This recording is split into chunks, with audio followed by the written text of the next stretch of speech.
Welcome to the Whensday Warm-Up. I am your host, Lee. You know that the Whensday Warm-Up is powered by the Insight Show. And we are so excited to be here in front of you once again. Thank you for having us in front of you once again. I never know how to properly articulate that. I apologize. But here we are, the Whensday Warm-Up. We are based in Johannesburg, South Africa, but we are so blessed today because we have international guests. Julle, ek het vir julle gesê, we are going international. Does it count you, our neighbouring country? But our intern is Michaiyla Hansen, but she will introduce herself. So over to you, Michaiyla Hansen. Hi, everybody. I'm so excited to be here. This is my first time, so if I do stutter, please forgive me. I'm quite nervous as I'm sitting right here. You are forgiven in advance. This is a safe space, honey. You look so beautiful, man. Thanks, I made an effort for you. Oh, so cute. So, do you count as an international guest? No, I do not, unfortunately. Actually, Across border. It's international. Guys, part of your history, you wanted to make us a 5th province, so I'm technically still in the 10th province. We've got at this point. We've got 9 provinces, 11 official languages. Speaking of which, Namibia, do you guys do provinces? Do you have provinces? We have regions, so we have 13. Please say we have 13. How many regions do we have? We have a lot of regions. Okay, I'm gonna Google that. I think we have 13 regions. I might be mistaken. I do know that we do have 13 official languages. 13 official languages. Yes. Wow. But you guys have 14 regions. 14. Sure. That's hectic. That's more than us. And Namibia is smaller than us, right? It's a lot smaller. Like Joburg alone is a lot bigger than us. We're only 2.3 million people in the country. Oh my gosh. Yeah. So we have Komas, Irongo, Hardap. It's just the regions, which is a province for you guys, but it's just smaller towns, literally. Komas, what? Komas is the capital city, which is Windhoek. Komas, okay. Komas region. And then Irongo would be the coast. And then Irongo. Hardap, yeah. Wait, there's a song like that. Urongo Asan. I want to act like I know the song, but I don't. It's a house number. People in the comments tell me you know this number. Urongo Hasana Urongo. I don't know the song. I think it means like wrong. I don't know. I don't think Irongo means wrong because it's like wrong region, like wrong city to be in. Yeah, no, but maybe not in Namibia, but like locally. I don't know. But anyway, I'm going to get straight into the comments. We've got so much love coming, and I believe that this is love coming from Namibia. But Laura Lee, I just want to claim her for us because Laura Lee is a South African, hopefully proudly South African, especially after today's show when we will be speaking about the State of the Nation address. But I say for now, a proudly South African. And then we've got somebody called Luca Levi. Am I saying it correctly? Yeah. Luca Levi. I wonder who that could be. Twirls hair. Twirls hair. I wish I had a mustache right now. Be like, and he says, happy Wednesday to everyone. Looking forward to this Whensday warm-up. Thank you for joining us, Luca. All the way from Namibia, I suppose. Yes. And then we've got Sybil Scholz saying, good morning, Crystal Church. I always look forward to the Insight Show. Why am I using this accent? No. It really illuminates many subjects and life experiences to me. Thank you, Sybil, and welcome to the Whensday Warm-Up. And then we've got Laura Lee saying she knows that song. Thank you, girl. Veronique says, good morning, beautiful people. I just want to say that my co-host was here this morning. You saw him. He walked in. I was like, yeah, Jess is going to be late again. Shame he was early. But he was called because Insights is not his only responsibility. So he was called out to do something around the property. So he's not here at the moment. But he will probably join us a bit later. But we're going to start off. We're going to kick it right off, Mickey. I'm sure you've been in South Africa now for, well, Johannesburg, South Africa for how many days now? Weeks? I'd say 2.5. 2.5 weeks. And a lot has happened since you've been here, like nationally. Can I just say my emotional well-being is yo. Tell us about your experience with load shedding. Actually, I thought, like, when I would video call Uncle when we were at home, and then Uncle would be like, yo, like, load shedding's off for 4 hours, just darkness here, it's just, like, there's no crack, no energy, nothing. When I came here, it's like, oh, it's scheduled. You know when the power's gonna go off. It's only 2 hours, which you're going to be fine with. Yes. But I guess I'm speaking from privilege, because we do have a... generator. something like that at home for Okay. Wi-Fi and stuff. Yes, So a UPS. yes, that thing. So I think it's more about I'm comfortable. Yes. If I want, it would have been a very big problem, because we don't have that at home. It's You very must rare. know, UPS, is, well, for me, it's still fairly new. And I guess for most South Africans, UPS is still fairly new as like being introduced to our homes. Because we had a stage 6. And girl, you weren't here for stage 6. We had, the krag was mostly off. Then it was on. Ne? It was like we had maybe, I think it was off like 3 times a day. Sometimes it would be 3 times a day for 4 hours each at each interval.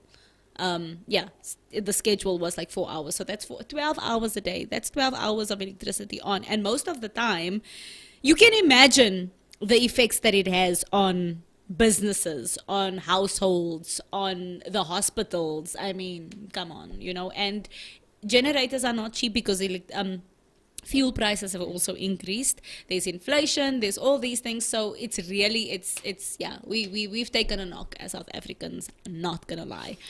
But I'm glad that you are here now for stage 4 and 3. We're alternating between the two. I don't know. I don't know if you even noticed. I don't even know if you noticed. But yeah, according to Eskom's push, I told you to get that I app. got the app, but I didn't believe Lee when she said, like, oh, well, we have an app called Eskom Push. So I thought she was censoring the last word. And I went to go Google. It's an actual app. It's really actually whoever made that monopolized. They're making money. Yeah. Really, because I see the adverts and everything. Yes. So it's like, this person's smart. And then we've got Nicole van Heerden. Hey girl! She says, haven't been here in a while. Hello famo. Hello Nicole. So good to see you. I hope that you are well. Hope that your year is going well so far, despite all the things that we are going to be speaking about today. But yes, our title, in case you have not seen I'm sure you saw the title because you'd have to click on the link and stuff and then you'd see.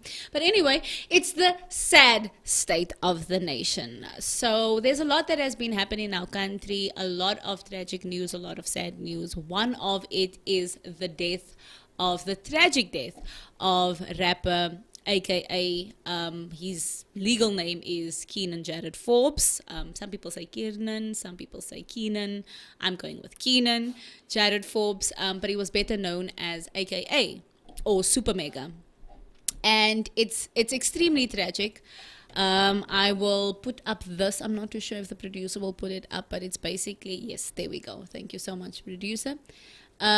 So it was shocking. We all woke up to the tragic news on Saturday morning for most of us. Some people already got the news like late Friday evening, I think, or most people very early Saturday morning. I only got it when I woke up at like past 7 on Saturday morning, and I was sitting there and I saw it in our family group chat. And my one cousin, he's known to joke around in the chat and stuff. So I saw he posted and I was like, come on, you know. And I always do this, and you will notice that I say it on the show. I never just take anything at face value. I will always go and do my own research. So if I see like a headline or whatever the case may be, I will go see, is this true? So first things first, you know, most of us do that. Went to Google search and I searched AKA, and immediately all the headlines, the top searched headlines came up, and it was AKA. First, it was allegedly shot and killed, assassination, those kinds of things. And then it was confirmed. His family released a media statement.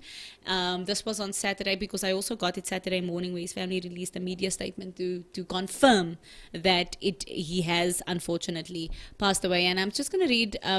The source of this is basically from his Twitter account that his family released, and they said it was a press statement, memorial and funeral details of Kiernan. This wasn't the release that they sent, but this is with regards to the funeral and the memorial, because most people were asking like, yo, are we going to be able to go, because he was very, very well known and loved and revered, hated by some, loved by others. It was, many people had a love-hate relationship with him, but you cannot deny the impact that he had on the music industry and on South Africa as a whole. Socially, he has contributed to changing the social culture of South Africa. He was very verbal. He was one of those artists that were very verbal on political issues, social injustice, those kinds of things. So he had, it was, many people are saying that if we were to compare him, obviously not on that scale, you cannot necessarily do a direct comparison to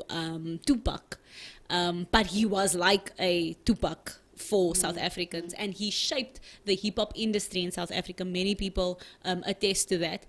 So your experience with AKA as somebody who's not from South Africa, what personally for you, and then what would you say was his reception in Namibia as a whole? I don't know, did he perform in Namibia or anything? Yes, he has. If I'm not, I might be wrong about the dates. I think it was the year before last year, 2021. Okay. He did come. But I was watching the videos last night on Twitter, and one of my ex-colleagues that I used to work with, she is a DJ on Fresh FM Namibia, the radio station. Yeah.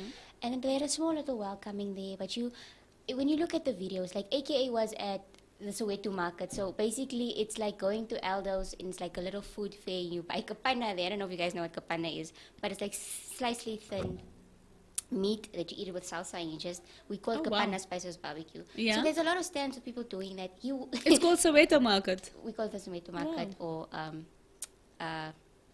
forgot now the name. Okay. See, this is what nerves do to you. But anyway, he was very, how do I say?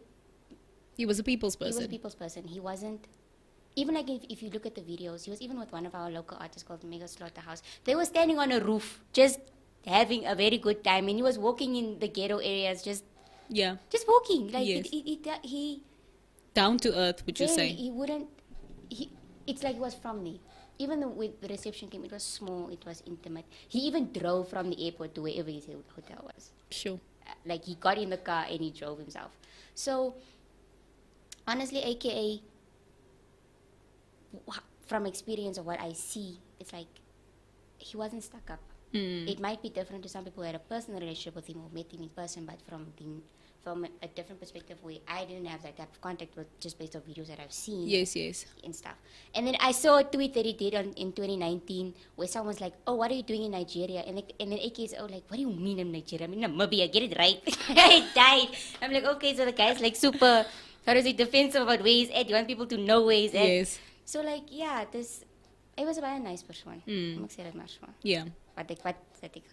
Yeah. And like you mentioned, to a lot of people, some people say that he was stuck up. Many people that I interacted with before his death were saying that, he's not really approachable.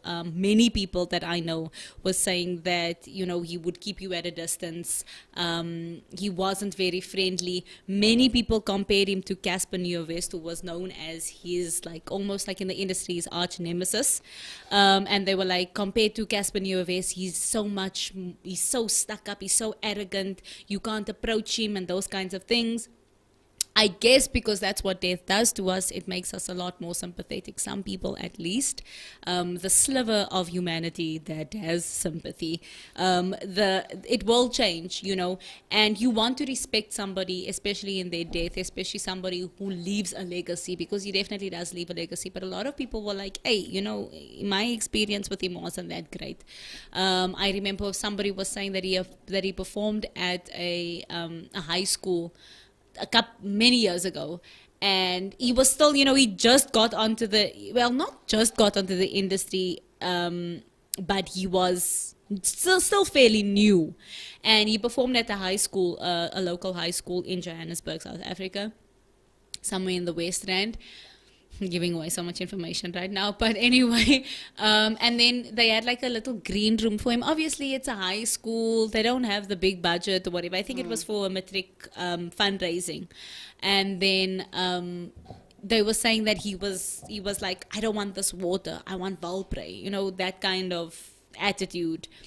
But what I realized in retrospect when I was thinking of all these things, I was like, many of us on face value, we put up this persona, especially, and I mean, like, for somebody who's in the entertainment industry as well, not saying that I do this, but I understand.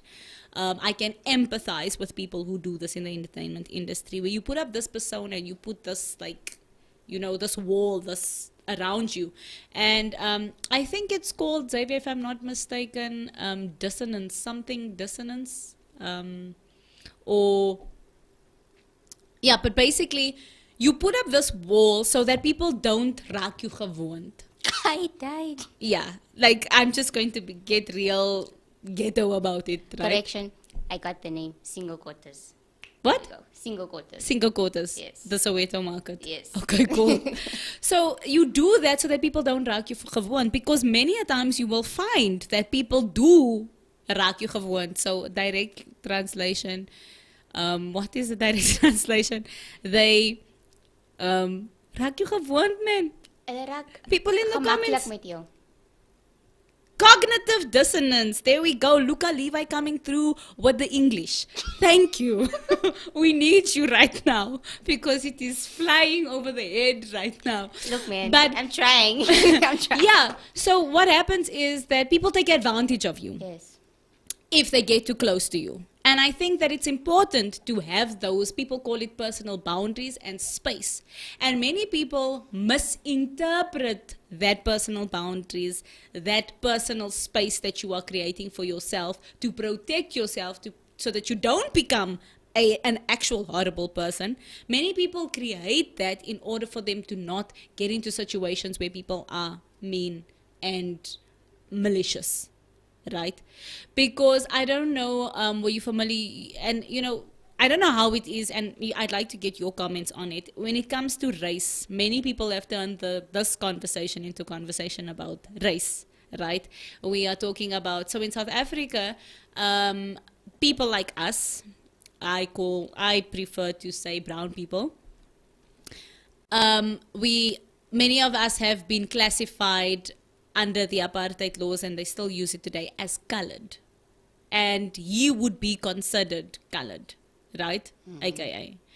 But he hung around, and on Monday's show they spoke about it in great detail, and I don't want to go too much into it, but he hung around with a lot of people who is racially classified as black people in South Africa.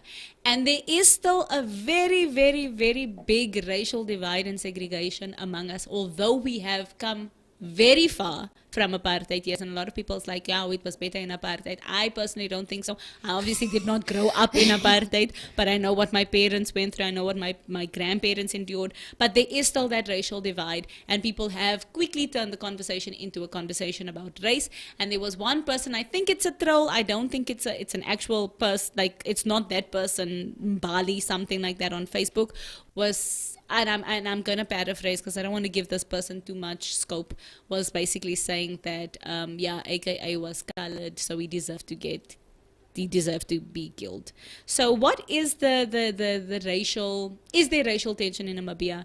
Do things like this happen where all of a sudden, you know, a tragic death like this, South Africa ought to be mourning the death of AKA, yes, colored people are going to claim him for themselves, because like I mentioned in a previous, when I was speaking about black people and colored people, black and brown South Africans being pit against each other in one of our episodes, you can go and have a look at that. And many a times, you know, we hold on to the sliver because we are a minority. Brown people in South Africa, we are a minority, so we hold on to that sliver of success that we see, like the Wade van Niekerks and the AKAs. But do you guys have such racial tension? Do you make things about race the way we quickly turn things into race? Yes.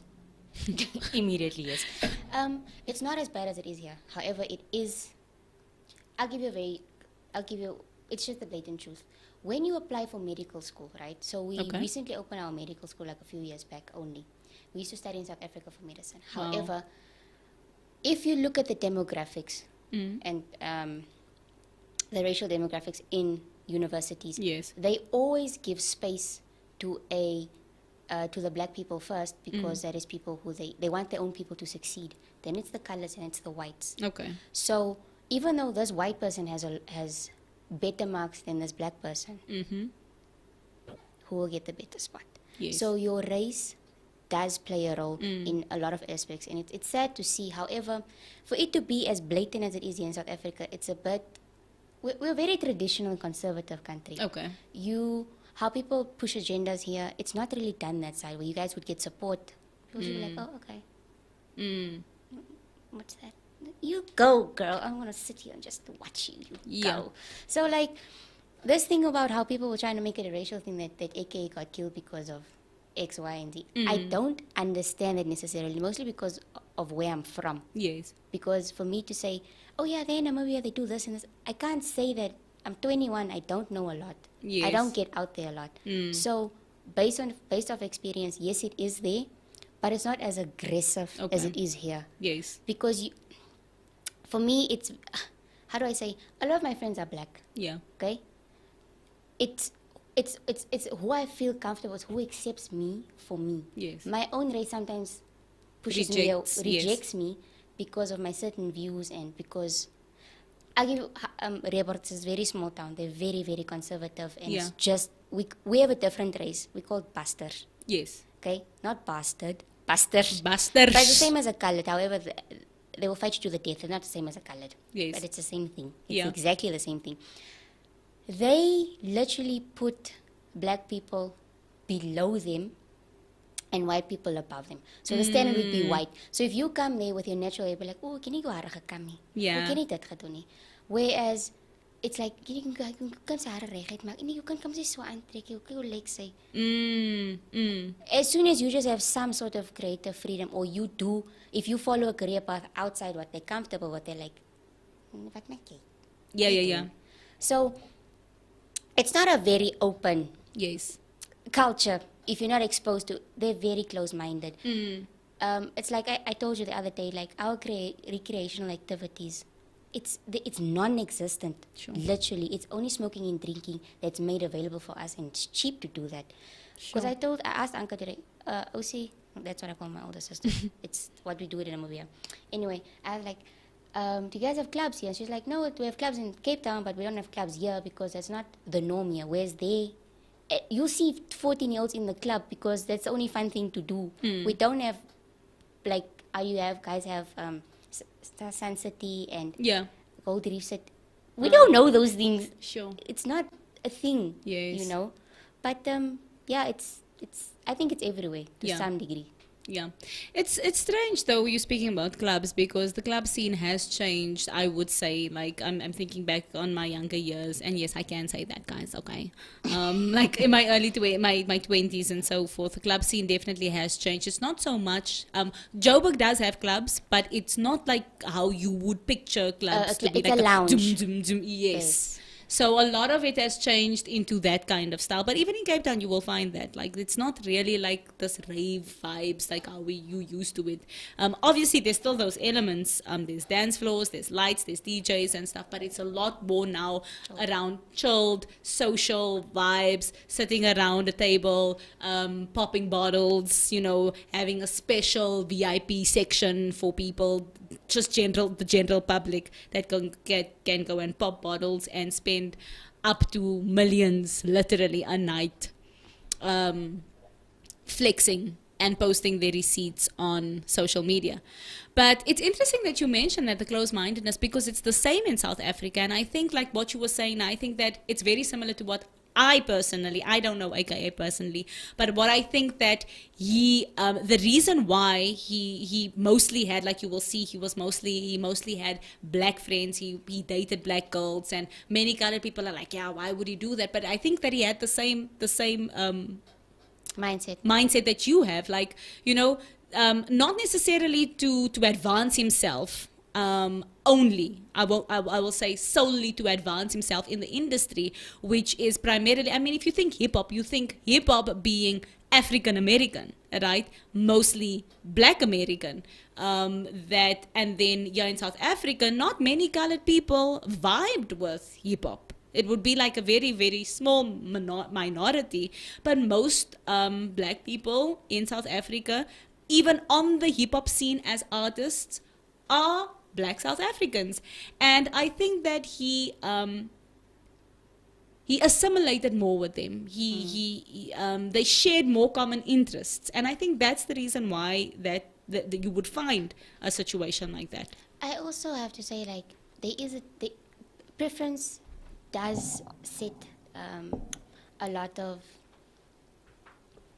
how do I say, it tends to come off the wrong way in today's society. However, everyone has a preference. Yes. It doesn't mean that, okay, AK clearly had a preference of dating black girls. Yes. As long as he does not say, I would never in my entire life date a colored girl because of this. Yeah. If he likes black girls, It's he his likes black preference. girls. If he likes colored girls, he likes colored girls. I don't even think AKA ever said anything negative towards the colored community. No, we didn't. And Not that I can remember. If he made a clear dissociation between, yes, it would be a problem, because why are you dissociating yourself from us when we there are colored fans. There are people who support you. Yes. So for you to blatantly just be like, Killer. Yeah. I don't think he did that. No, we didn't. You guys can't sit here and decide who someone must date and who someone must like. Exactly. And Because who you his are friendship taking- circle must yes, you are taking away someone's individuality, Mm. and it's their choice at the end of the day. Yes. You cannot dictate someone else based on what you want them to do. be. Yeah. And I think, like you were saying, how that wall gets built up. It's because of that. And it's Yes. because it I think AK was one of those people who like, if you don't like me, you don't like me. If you like me, you Finish like me. and clap. I don't care. Yes. Because you I got vibe this with those that like me, and if you don't like me, It's your story. It's your business. It's your story. Yes. So this whole thing about why are you guys making AKA's death a racial thing? Yeah. It has nothing to do with that. Yes. And okay, let's just get to like what Xavier and Jay were talking about on Monday about like the different conspiracy theories and stuff like that. We all have our opinions and Yes. so on, but you need to have that fine line of not Yes. overstepping boundaries. Boundaries, 100%. Yeah. I love that you mentioned that, because I was just about to get into that, the conspiracies. And I think that that's what social media has done to us. It has made us, I think it's made us less sympathetic, because we're so quick to just jump on every bandwagon and be like, I have an opinion, so I'm going to say it. Not thinking about what is the family. I mean, the fact that there was a video, the CCTV footage was made public. And the family, the loved ones, had to see the brutal manner in which their son, their father, their friend, their brother, their boyfriend was killed. His life was completely taken from him. And even Tebello Tibz, his family had to see the video of how they were shot. And the fact that we've become so unsympathetic, we jump on the bandwagon. And many people were saying, oh, the rapper KO, his friend, Kamakastige friend, he looks suspicious. He looks like he was the one that planned this, because obviously now they're calling it an assassination. So we know that with an assassination, there was a hit, he was a target. And there was somebody who put the hit on him, and these hitmen came and they assassinated him. And then people were like, yeah, it was rapper KO. So apparently, according to this, allegedly, I'm going to say, according to an article on IOL, it says that rapper KO unleashes lawyers on social media detective and reveals he was in studio with Supermaker last week making new music. So it says that he was close friends with the slain musician Kiernan aka Forbes. He says that he has unleashed his lawyers on social media user who allegedly made damaging statements about him following AKA's death. And it goes to what you were saying. You can't there's a boundary, guys. Don't overstep that boundary, especially at the time when families mourning, friends are mourning. Nou, jy wil jou 2 cents nou hier ingooi. It's like, we don't need your 2 cents. The bill has been paid, You don't need to add your 2 cents into the pot. And I think that as a society, we really need to get back to sensitivity. I don't ever think the world's going to go back. It never does. It never goes back to what it used to be. I do think people have become so desensitized because of the type of content that is out there, the type of music that's being released. Yes. Just the general new mindset in what we are being taught in school. It has less become of love thy neighbor and it has become more love thyself. Yeah. So in that sense, you are perpetuating a sense of false confidence and selfishness with that mindset. So when it comes to how this is being treated, it's more like a thing of, for me, how it looks to me, it's like, I want to see if I'm right. I want to see if my theory is right. I want to do this and this and this. It's become less about comforting what is actually happening, because I do think people forget that he has a child, Sure. a 7-year-old daughter. And guys, when I saw the video, I've not been on social media watching this, because it actually does, it hurts Affect me. you. It does. And then you guys who Zakes, Jay, and Benji were watching the live footage. And it's a lot. Yeah. It's a lot, because that to me, some people be like, oh, maybe it was an accident. My brother, you just coming to someone and be like, okay, I'm sorry, I just have to shoot you Yeah. now. It was Yeah. an accident. Yeah. That was with the intent to kill him. That was enough. And you can see that person had no remorse, because if you were to give him a slight chance of surviving, you would have shot him here or Yes. something. No, it was in the head Yes. with the purpose to kill him. So, hey, man. Yeah. Eh, No. It's a lot. It is a lot. It's painful. It's It is a quite lot. painful. And it's like, so when someone posted something about like, F, aka, wife beater, woman beater, rest in hell. To me, it's like, in no matter what circumstance, ever, do you ever say something like that on social media? You never make such comments. It will come back and it will Yes. bite you. Yes. Firstly. Secondly, when you make such comments, do make sure that it is factual based. Okay? Because that case, it was dismissed because there wasn't enough evidence. Yes. Firstly. Plus, if you look at the evidence surrounding his fiancée at the time, she was suicidal. Yes. Is there some, maybe she slipped and fell, guys. We really don't know what happened. But to just make a statement, because that is Assumptions. how you feel in Yes. assumptions, it's very, very, very dangerous, especially because once it's on social media, Yes. even if you delete it, it's there. Someone has a screenshot of what you said. Exactly. Someone's going to bring it up back and haunt you. And it's how people be like, oh, he's a color, he deserves this. Where is this anger coming from? Yeah. Why are you saying this? Yes. Because I bet you, if you were to, you know, it's funny, you were in a blended family of different races, and one of your closest, your favorite brother was colored. Sure. And you adopted that child recently or something, and they scroll back to what you said, Sure. and be like, oh, but this is how you feel about me now. Yes. You guys must think before you post. Exactly. You must think. Exactly. And that's the thing. You know, some people call it karma. But the Bible says what you sow, you will reap. And many of us do not realize the power of our words and what we sow, maybe not even on social media, what we just sow into the atmosphere. Many people say, manifesting and stuff. Manifestation is real.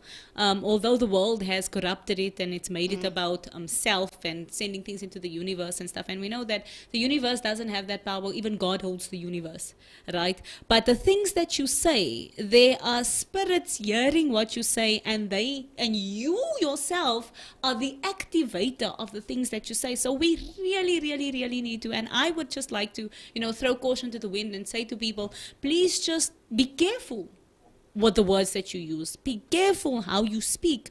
Even out of anger, that's why the Bible says never go to bed angry. Because that anger festers. Yeah, it does. And it grows. It's like a cancer. It's small, it starts off small, but the more you feed it and the less you treat it, the bigger it grows, and before you know it, things come back and they haunt you. Yeah. And I just think that, empathy needs to come back. Speaking about the gun violence, I'm going to go into some of the stats, and I want you to tell me how it is in Namibia, because you guys are a neighboring country, and I believe that because of globalization and the fact that the world has become like a global village, we feed off each other's cultures. We assimilate with certain things from Namibia. Namibia assimilates with certain things from South Africa. South Africa assimilates assimilates and the world assimilates with certain things from the United States, and there's that whole vibe. So the stats that I found, this is last year's, it's an article from Business Tech posted last year, the 10th of November 2022. It's South Africa's gun violence epidemic. And it says non-government organization Gun Free South Africa's latest firearms control briefing report shows that South Africa's gun violence epidemic kills 30 people a day, injures 180 more, and costs the country billions of rands in direct and indirect costs. So according to the report, gun violence is the leading cause of murder in South Africa. The number of people murdered by gunshot has increased from 5,417 in 2016 to 8,388 in 2021. This represents a 54.8% increase from 2016 to 2021. Additionally, the percentage of murders from gunshots has increased by 11% over the same period. In 2016, 29% of all murders resulted from a gunshot, which increased to 42% in 2021. It says that in 2022, 30 people were murdered by gunshots in South Africa every day between the 1st of April and 30th of June 2022, which is up from 23 killed in 2020 over the same period. So I don't know, do you guys have gun control? Yeah. How is your gun control? And what is the situation? I don't know, do you know, but in our, mostly in colored and even in black communities, there's this surge. I know from a brown perspective because I have family and I have friends in brown communities, but there is a serious epidemic of gangsterism and gun violence in our communities, and kids are being shot. Almost every day you get a WhatsApp to say that this child was shot in Extension 2 in Eldorado Park, and this child was shot here, and this child was shot there. And unfortunately, many of the victims were also perpetrators, because it's a turf war now. But there are innocent people that get caught in the crossfires. Yeah. What is the situation like in Namibia? By us, it's very rare you're going to hear oh, this guy got shot or whatever. They tend to use knives or break a bottle. It's petty crime. Okay. It's really petty crime. Yes. However, when something bad happens, it's quite bad. I remember,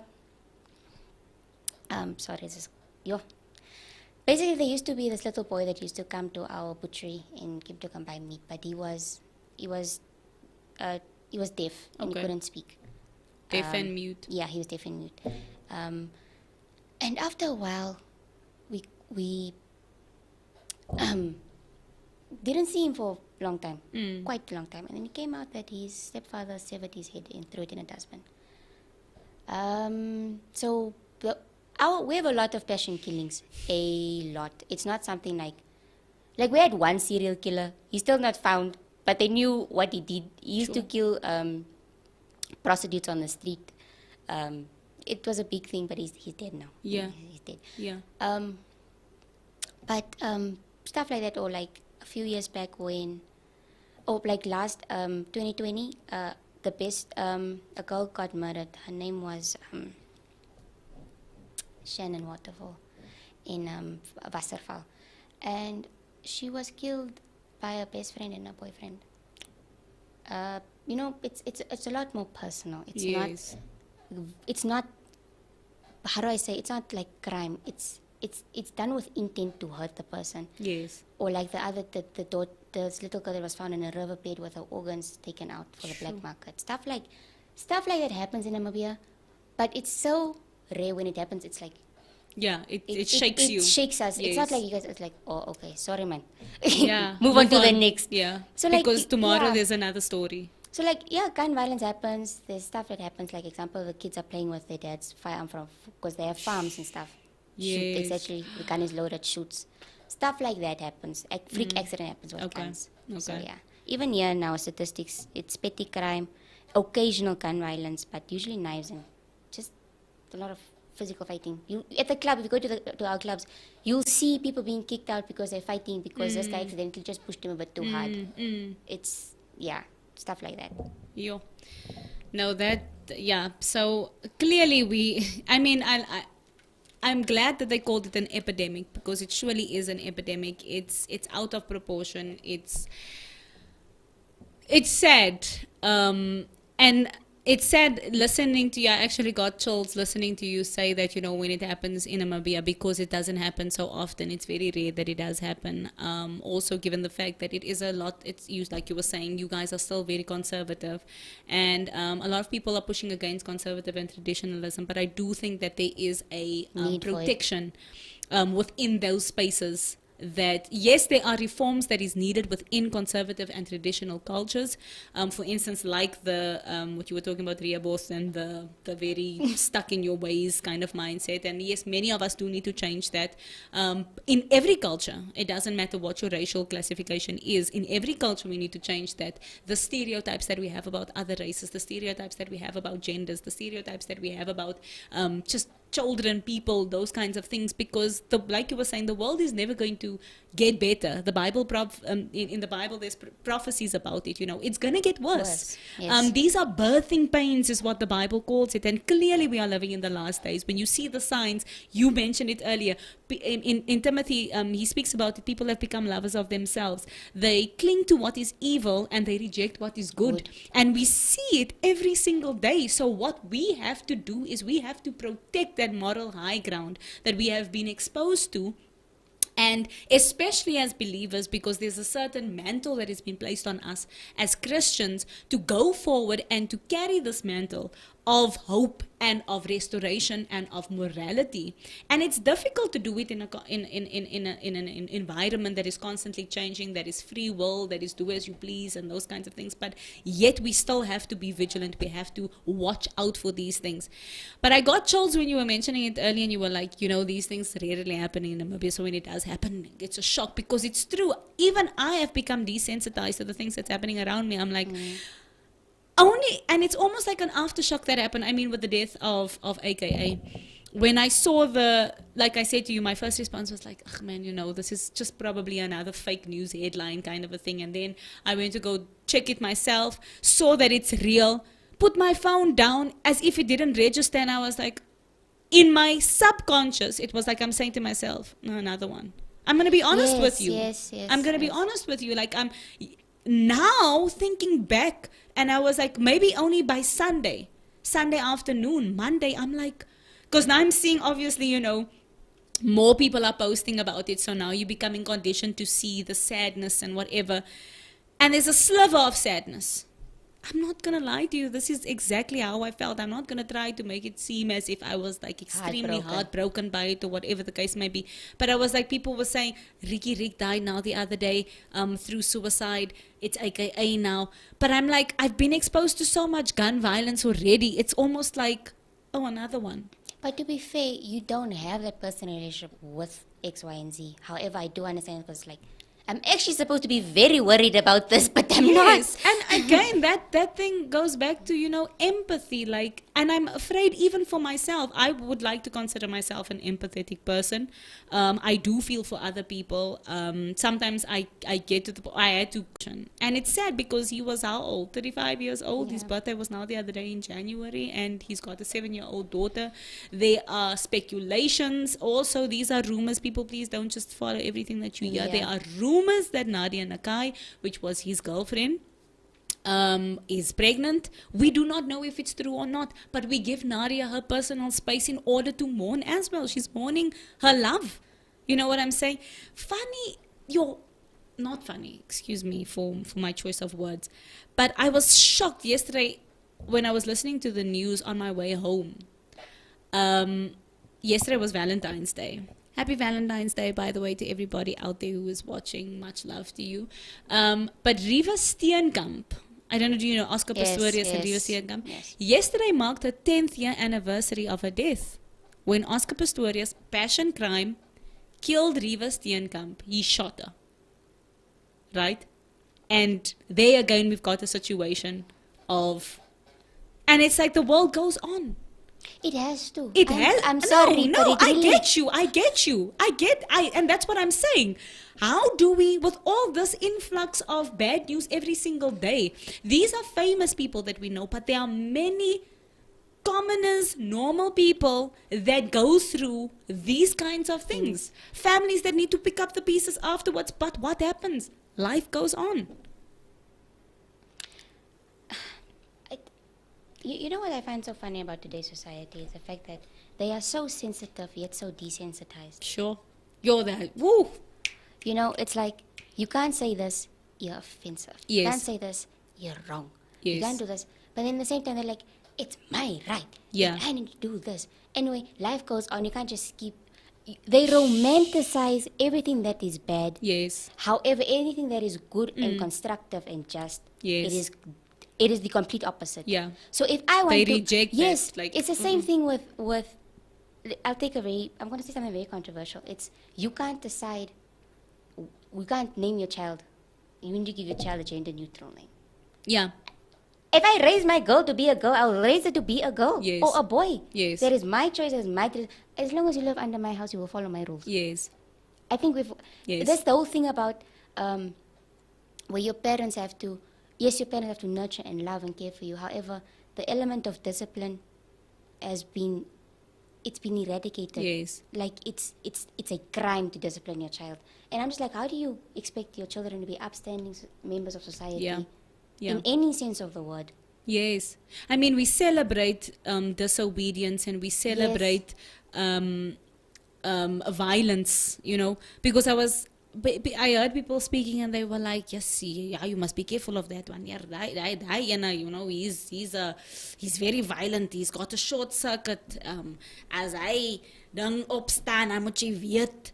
And I'm like, so we celebrate that, we adorn that kind of behavior because we're now completely against discipline. And that's the reason why many people just feel like they can go out and do what they want to do and there's no repercussions. Unfortunately, even our justice system has failed us. Yes. Our justice system actually protects the perpetrator and not the victim. It's that's also this thing about like how everybody's trying to be their own detective in this in this AKA thing. It's like this justice system has failed them so much they have taken things into their own hands. Yes. Which does that not say something about you as a government, Yes. as a pillar of trust? There's no trust between commoners and the police. There's none. There's none. In fact, we are actually fearful of our police. I believe you. Yeah, because like many people will say to you, if they, especially as women, you know the situation, femicide and gender-based violence in South Africa is also another epidemic. And as a woman, driving, whether it's during the day or in the evening, it's like when you see a police officer, we have PTSD. I mean, although we might not have experienced it firsthand of violence and molestation and sexual abuse and physical abuse from police, there's so many stories of it in our country that we go into almost like an anxiety, like a young panic attack, and we're like, just can I move on? Honestly, our heart beats. If we were to, like, I've got a smartwatch, my heart rate increases. My palms are sweaty, and I'm like. And it's just the police officer. These people are supposed to be the ones, if you are in danger, you look at this person and you're like, there's help. But it's the complete opposite. Now we've got, you spoke about the government, and it's sad that our government... Guys, did you pay attention to the State of the Nation address that was last week? Yes. You know what's so funny? How you barely respect your president in a public sphere, Yes. and you expect people to respect the government when you cannot even control the people that are supposed to be respected. Yes. Those things don't happen in Namibia. You get kicked out immediately. It's not like how we address our president is like, Your Excellency, Honorable. That's the thing fun. When you see how newspaper articles are written, it's His Excellency Dr. Hage Geinkop. Yeah. It's never just Geinkop said. Yes. It's doctor or president. It's very respectful. Yes. And sometimes you even fall asleep by hours. That's how respectful you fall asleep. But it's done in a way so it can be done to the point. There's no need for unnecessary conflict or try to create drama, because as soon as there's drama created in a space like that, it follows into the country itself with people and civilians and so on. Yes. So when I was watching it, what is is point of order? Yeah. How does someone just give the option of saying point of order? Yes. Why does there need to be someone that's controlling? Madam Speaker, I don't know those things. We don't know those things. You know, many people were like, and it's sad that we have to say this, but many people were like, we literally only watch the State of the Nation address for the drama. Because we know that EFF did forewarn us to say that they're not going to allow President Cyril Ramaphosa to speak. They don't care what he has to say, basically paraphrasing now, allegedly saying that they don't care what he has to say, and they're going to cause disruption. And they did that, and then it was Julius Malema that wanted to go and attack President Cyril Ramaphosa. And, you know, it took a while for the security to step in. There was already chaos that ensued, and it took a while for the security to step in and be like, hey, put a stop to this. You know, because it's true what you say. Unfortunately, there is no respect for, yes, we are all frustrated with our presidency and with our government and with cabinet at the moment. We are all frustrated by it because we are all feeling the effects. We've got a serious energy crisis, which they say now that they're going to implement a special sector, like almost like a new department for energy, and there's going to be a minister of energy. And you're like, in your mind as a South African, you're thinking, why another minister? The ministers that we currently have are looting, they stealing, they taking the things, they making us completely bankrupt. Like our country is basically... Texas where? Right. And then, and we're speaking about the police force, and our police is supposed to be protecting us. But our minister, like our head of police force, he's the police minister, Michaiyla, he's rather fighting with everybody Then helping.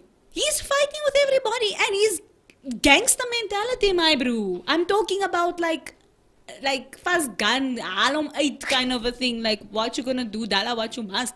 That is how he's operating.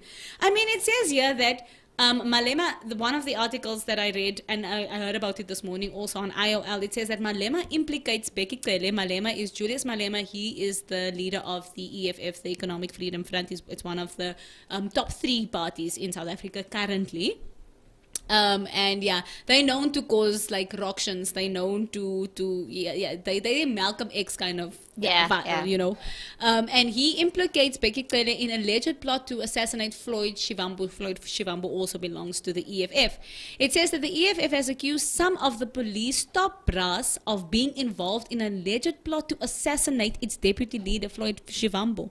You know, assassinations in South Africa is happening like it's almost as if like you'd men are just like, yeah, we're selling like hotcakes out here. That is how it is. Leading up to 2024, they predict already that there's going to be so much more assassinations of like higher ups. Yeah. Because it's a race till the end, and politics is a dirty game. Michaiyla says to in this whole thing now, he says there was most the national debate, the SONA debate that happened also in the week yesterday. Was it yesterday? I think it was yesterday. Tuesday, yeah. It was yesterday. And he says, like, come and say that to my face outside. He almost let her catch me outside. How about that? I'm like, this is our minister of police telling somebody. Say that to my face. Hands up. I am ready for you, Chame. I'm ready. I'm ready to fight you. Because I know I'm wrong, so that justification in my chest, I need to fight it out. We laugh about it, but it's serious. It's sad, guys. It's not funny. It's sad. It's like the same thing where one of... I'm really sorry, guys. I really need to get better at your officials. But there was an interview after the address, and they're like, Minister of Energy of what? Is there going to be a Minister of Energy of Toilets, a Minister of Toilets, Minister of what, the Minister of Food, Bridges? I'm like, I am dying because it's true. Why do you need a Minister for Energy? There's already a department for that. Use the people in the department to do the job. Exactly. Wow. Instead, we're just bailing Eskom out every single time. Eskom is not providing us with much electricity. We get now and then electricity. Eskom, when they feel like it, when they remember to put on the switch, is increasing tariffs every time, and less electricity, more tariff increases. It's like, where we go? Like, what is the end goal? Is the oblivion, I guess. I feel like it's. I had this conversation with Xavier. It's like as soon as you are in power, your moral compass gets compromised because you've never been, how do I say, exposed to what you are exposed to. So you do make promises. However, you might have meant that when you were running for this campaign. But as soon as you're in power, you realize there's no teamwork. It's a lot of secrets you have to hold. It's a lot of your moral compass gets compromised at the end of the day. It's sad, but it's true. Because for me to be like, I would be a better president. No, I would not. I'm not going to lie to you. I'm going to steal that money. It's a lot of money. I'm going to go. Exactly. It's that. But it's true. It is what it is. But that's the reason why there's a saying that goes that